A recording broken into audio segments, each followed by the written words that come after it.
আমার কোনো পীড়া নাই।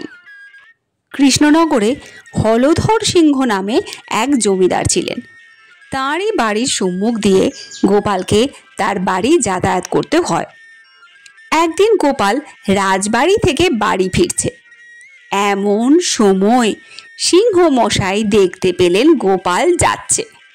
তিনি গোপালের মুখে রসিকতা শোনবার জন্য গোপালকে ডেকে বললেন, আচ্ছা গোপাল, তোমার নামটা কি? তোমার বাপ মা সত্যই গোপাল রেখে গেছেন, না কোথাও গোচারণ করতে বলে সকলে তোমার নামকরণ করেছে গোপাল? গোপাল কোনো উত্তর না দিয়ে মূর্ছিত হয়ে মাটিতে পড়ে গেল।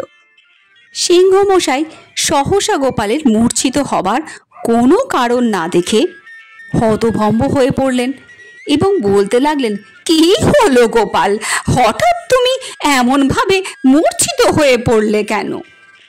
অতঃপর সিংহ মশাই কিংকর্তব্য বিমূঢ় হয়ে দুইজন ভৃত্যকে দিয়ে গোপালের শুশ্রূষা করাতে লাগলেন।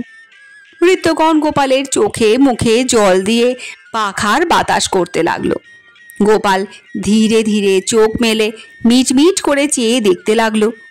সিংহ মশাই জিজ্ঞাসা করলেন, গোপাল, একটু আরোগ্য বলে বোধ করছো কি? হঠাৎ তোমার কি হলো বলো দেখি, তোমার কি মূর্ছার পীড়া আছে? গোপাল কষ্টে একটা দীর্ঘশ্বাস ফেলে বললে, আগে না মশাই, আমার কোনো পীড়া নেই। সিংহ মশাই বললেন, তোমার যদি কোনো পীড়া না থাকে তবে আজ হঠাৎ এমন হলো কেন? গোপাল বললে, কারণটা কি জানেন? সকলেই বলে থাকে সিংহের ডাকে পুরুষের পুরুষত্বহানি হয়। আমি পথ দিয়ে যাচ্ছিলাম, হঠাৎ আপনি আমাকে ডাকলেন। আমি মনে করলাম আমার ভাগ্যে বুঝি সিংহের ডাকে তাই হয়ে গেছে। এ বয়সে খোঁজা হয়ে থাকতে হবে এই ভেবে ভয়ে মূর্ছা এসে গেছিল। তাছাড়া কোনো দিন আমার কোনো পীড়া নেই।